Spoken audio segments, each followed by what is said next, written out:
ganda. Ito yung pure Anglo po. No? Pure Anglo ito. Napakabit ang dito. Pag ito sinuga ko. Pag ito iyak na iyak, ang binakatakot at hindi na ito. Kag nakita kayo. Hindi kayo siya po pwede. Marami ang gusto mag-alaga ng kambing. Napakarami nagko-comment sa atin, lalo yung mga OFW. Paano po ba ito? Paano po ang kitaan niyo sa ganito kambing? Ito pala yung mga ganador niyo nandito. Magandang araw mga talong Stevie. Dito si Sir. Anong pangalan Sir? Sir Jun. Ano pilitin niyo po dito? Malaka. Yan si Sir. At pinasyalan siya dito sa barangay Kilo-Kilo. At tayo pinasyal niya po dito sa kanyang mga alagang kambing at meron din siya mga manok dito. At tayo nagtanong ng ilang impormasyon lalo sa pag-aalaga ng kambing. At baguhan pa lang si Sir Jun pero marami siyang kambing. Kaya samahan niyo ako sa ating video dito sa ating backyard goat farm visit dito sa Kilo-Kilo, Padre Garcia. Mga talong Stevie, nandito tayo kay Kuya Jun. Yung kita natin siya po yung may mga alagang kambing. Meron din siya dito mga manok. Bali pinapakain niya yung mga manok niya dito ng alaga. Ayan. Ilan po itong manok niyo? Parang dami. Lahat, pati lang kayo magiging sandaan. Ang bigit sa dati? Sadya pa lang ito yung mahilig sa mga ganito. Sadya kayo nagapalahe. Mga naman benta, binibenta ko. Pero kung minsan hindi ako makaiwas maglabang, gawa ng ibang maninili. Kasi subukan. Gusto na sabihin nila, hindi naman nagalaban, hindi naman subok ang manok niya. Kaya ako nagalaban. Nagalaban naman ang Diyos, kayo sinuswerte ako at nagalaban ko, puro champion ako. Yun, wala. Nakagaya niyan, apat na sunod-sunod. Nali apat kong sunod-sunod. Ayos naman pala. Apat na champion ako. Ngayon, narili ako nalaban ng manok, nandun na sa bukan. Pero hindi yun ang pinunta natin kay Kuya John dito. Ang pinunta natin kambing niya. Pero nakita natin nasa bungad, puro manok nakita natin ito. Puro kulay pula. Ito po yung mga, lahi po mga manok nyo. Texas? Mga kanyan, mga sweater, tapos sweater. Talagang mga gandang lahi. tapos round head. Yan na. Konti lang ang manok ko, pero piling-pili naman sila. Laban ako, hindi ako nakabahan. Big time ang kalaban ko, ako hindi kinakabahan. Ako nag-alaga ng manok, ako nagpalahi, ako nagpasisi, inalagaan ko ng maganda hanggang sa lumaki. Hindi ako takot lumabas. Gagaya ko siya ng tamang kondisyon. Kung magkikilala niyo ang inyong mga manok yan, dami. Aking kinuha niya, aking ito, may schedule na ito. May schedule na laban niya. Ito, tama na po yung mga gulang yan.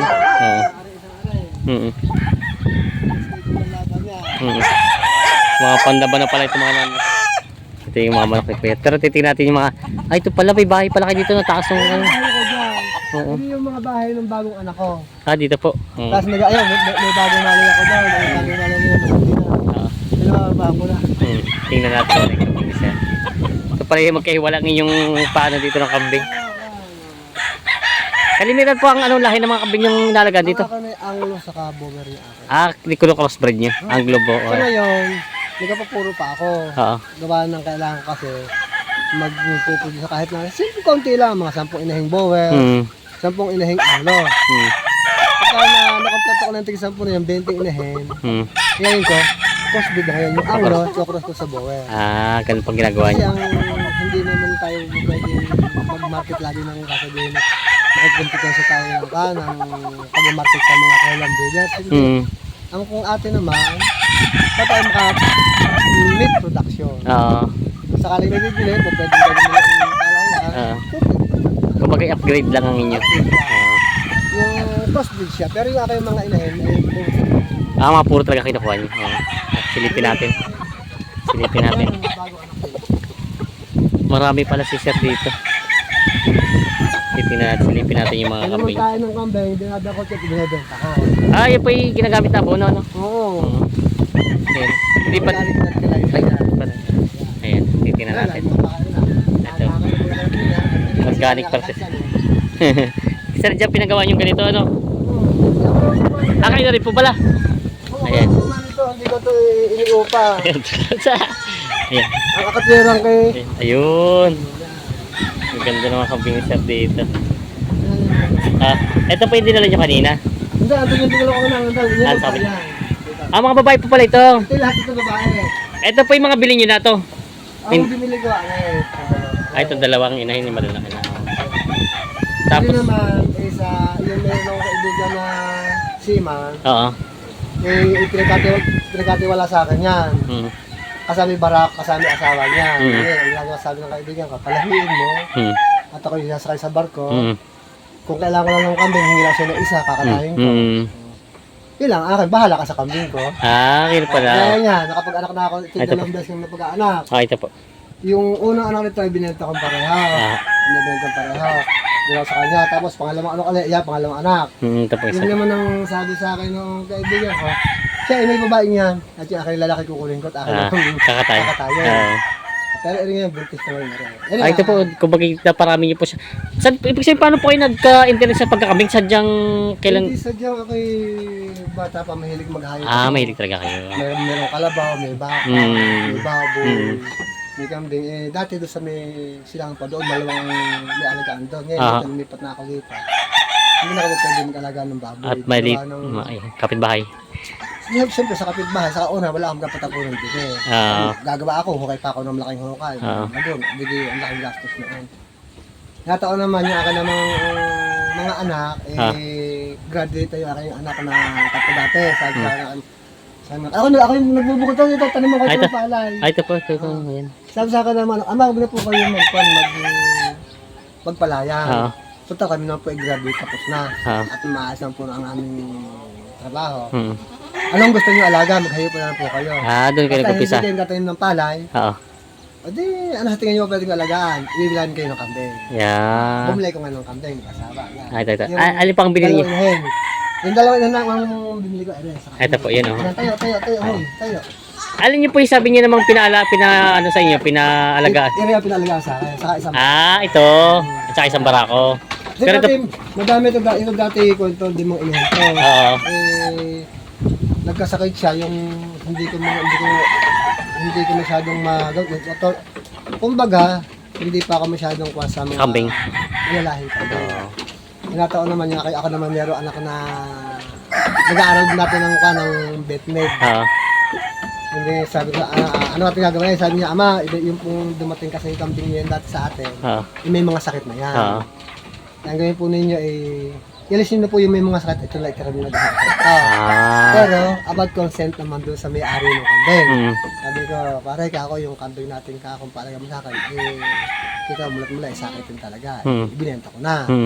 Dito ko lang ako pala isang are, at baka kakasakali makulang are. Ma-recover. Pagbasto ko are. Alam ko tayo, dalawang beses lang nga na. Yun nga, isang dumala lang are. Buntis na are. Ito po yung buntis na rin. Anyway, nababahan na hindi ko alam, nagalit nga sa akin yung aking anak na vetmed. Meron anak na vetmed. Sabi ko, pinabayaan mo na bulog ako, hindi naman ko alam na bulog yan Hiyang ka ako, nung mga hindi, binaba ko yan. Hindi ko sure ka ako. Kasi kinabukasan ko na kasi ako nang ibaba siya. Hindi ko sure kung nababahan ka ako siya. Sabi ko yung notice, pinurga namin. Nagbuntis, hindi ko alam kung ano nangyayari. Pinurga niyo po, hindi niyo alam na buntis. Hindi ko alam. Ayun pala. Mahirap nga din pag buntis, hindi pwedeng purgahin basta-basta. Ngayon naman, ito naman lahat itong kaya ito yung magaganda ang kondisyon nila. Ako naman yung meron anak na, awa naman dyan sila pagtapos namin ng vetmed. Siya ngayon ang mamanage nito. Nag-manage niya. Pagka may problema, itatawag ko sa kanya dahil may trabaho kayong anak later linggo siya umuwi. Sa Makati na trabaho yun sa PRC, Philippine Racing Commission. Sa karerahan ng kabayo, sa motor ng kabayo. Bago pa lang siya, kasi bagong graduate naman siya, board passer naman siya. Ano siya, pilig niya malaking hayop. Ano siya nag-apply, natanggap naman siya. Kaya ngayon, sabi niya, may tatawag mo lang po sa akin at para pagating ko, alam ko gagawin ito. Yun po. Anong ginagawa niya? Pero no siya, after board exam niya, nakapasa siya, hindi mo na agad nagtrabaho. Ama, ako po muna mag-aasikaso ng ating mga kambing. Ayan, din na, ay siya po ama yan. Hindi nagtrabaho na. Basta na ikaw ko lang po yan, kung ano po ang kailangan, may message ako. Yun pala. Para pagdating ko naman po, kaya ito na gagawin.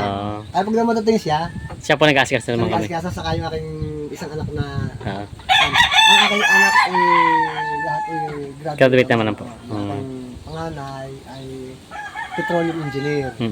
Nasa kwan siya ngayon, nasa Pujaira. Siya nagtatrabaho.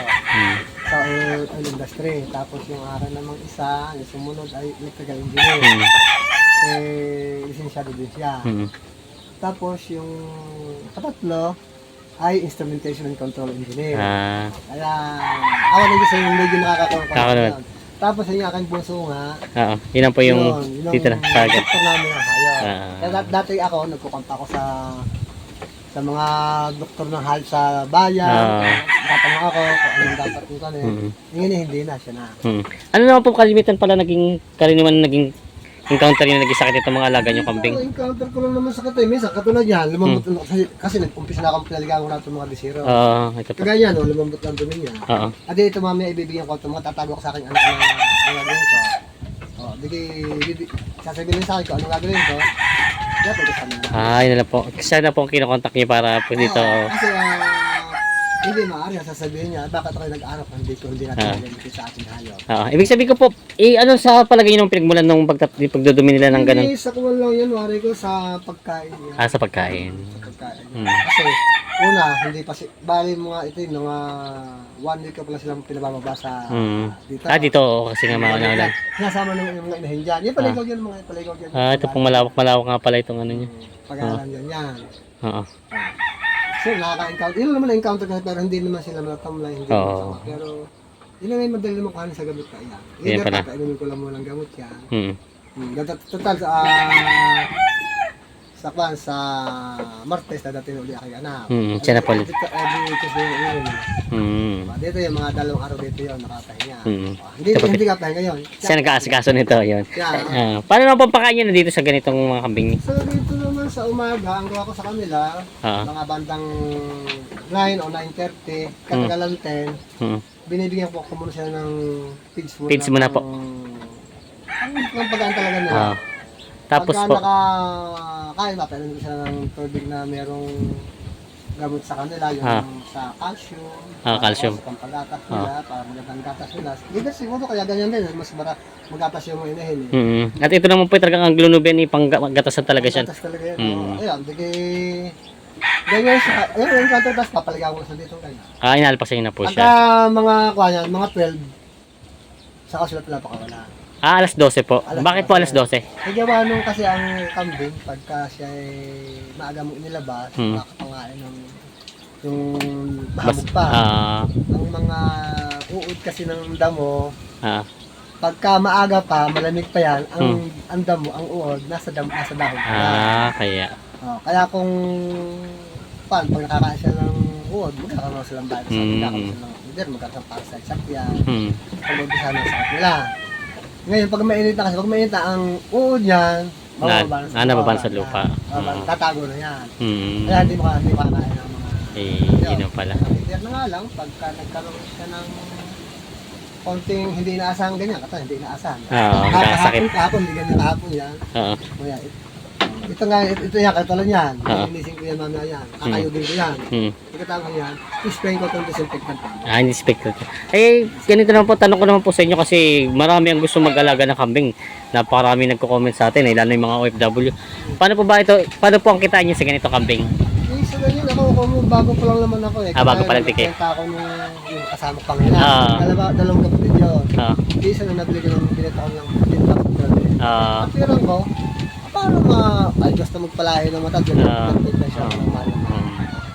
Totoo siya, sabi nga sa akin, baka daw ang mura kong binta. Tama lang ka ako yan. Kung halimbawa, nag-umpisa pa lang ka ako yan, bibenta mo ng mahal. Saka, ibenta mo ng mahal, matagal mabibili.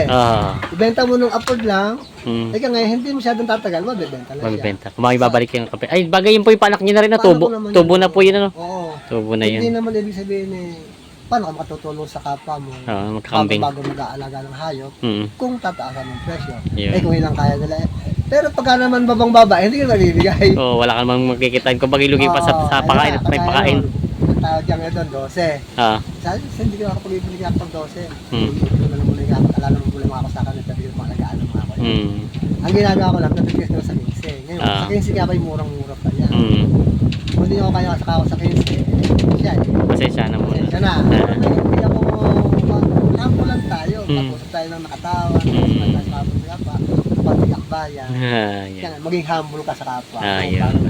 Igalang ka rin ang kapwa. Ngayon ang system sa pag-ahayupan. Ito naman, ako lang gumawa nito. Ito po, ba't sobrang taas po yata ang ginawa nyo? Ikaw nga nung, sabi sa akin ng aking, bis making anak. Masundin ko yun. Dahil yun Oo, sa siya. Lalo Veteran. yun. Oo. Sabi niya, kaya mataas po, mataas po ito para po yung ammonium nung Tae nila. tayo ng baboy, tayo ng kambing, Kambing. saka ng ihi niya, Ah. hindi niya masanghap. Mm. Automatic lang, lilinisin ko. Araw-araw naglilinis. Linis lang. kami para. Oo. Hindi naman po siya mahirap linis para maliit. naman, hindi Maliit ang area niya, ano, maliit. Pero maliit lang naman, kinakahid ko lang naman yan. Mm. Kinakahid dyan, mabalis ng malis, mabalis ng malis, may malinis na malinis siya. Oo. Pagdating na sa hapon, relax na ulit sila. Nandiyan na ulit ang kanilang mga inumin. Oo. Laging malis sa tubig, Ah. tapos sa gabi, lagi ko sila malis tabi sa gabi para pag sila nauuhaw sa gabi. Iba po. Inumin sila. Hindi na, ito nga hindi natin po pwedeng sabihin sa hype na tama na yung inumin Tama sa na, tama hapon, na. Oo. Hindi pwede, una-una, sila yung mga buntis sila. Kailangan nila talaga tubig Mm. para yung maganda magbuntis sila gata. Mm. Yun ang aking sistema. Ayun. Sa una pa, siyempre dati yung sistema ko naman ng araw, Mm. hindi ka to sistema ko ngayon. Siyempre, hindi na ako masusunod sa sarili ko ngayon. Ang masusunod na ngayon, yung aking anak. Oo, kasi siya nag-aaral. Siyempre, nag-aaral siya. Ah.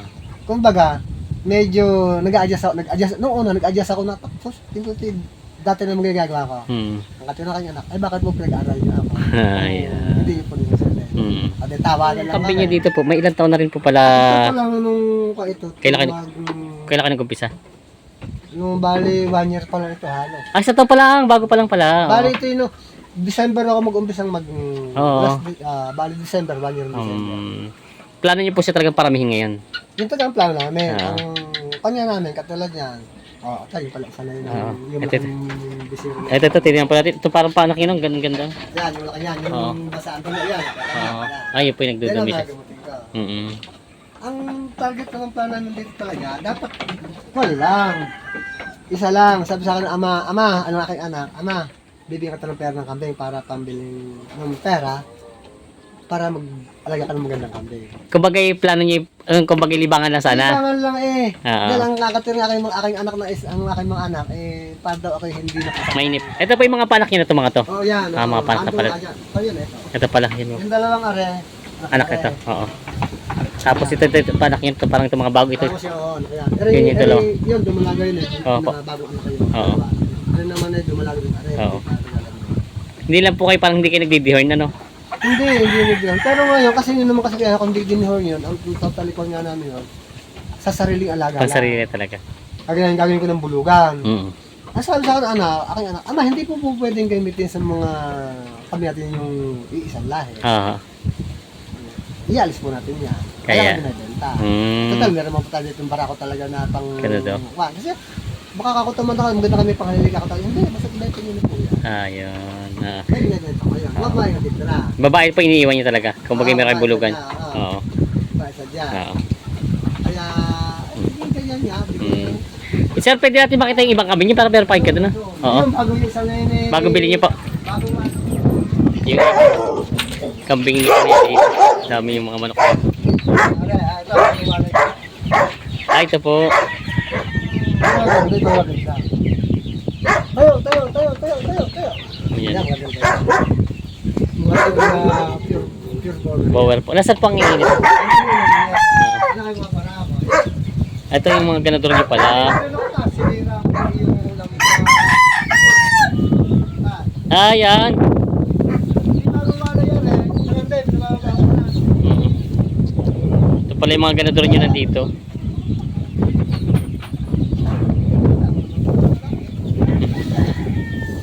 Kating-kanti yan, Siya nang nalapit eh.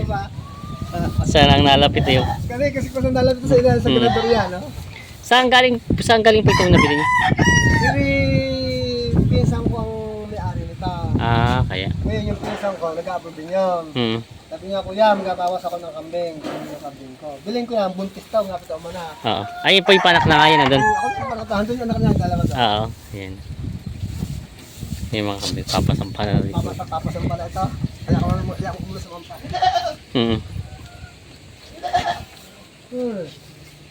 Kanding-kanding na nga. Sama sa'yo na yung buntot eh.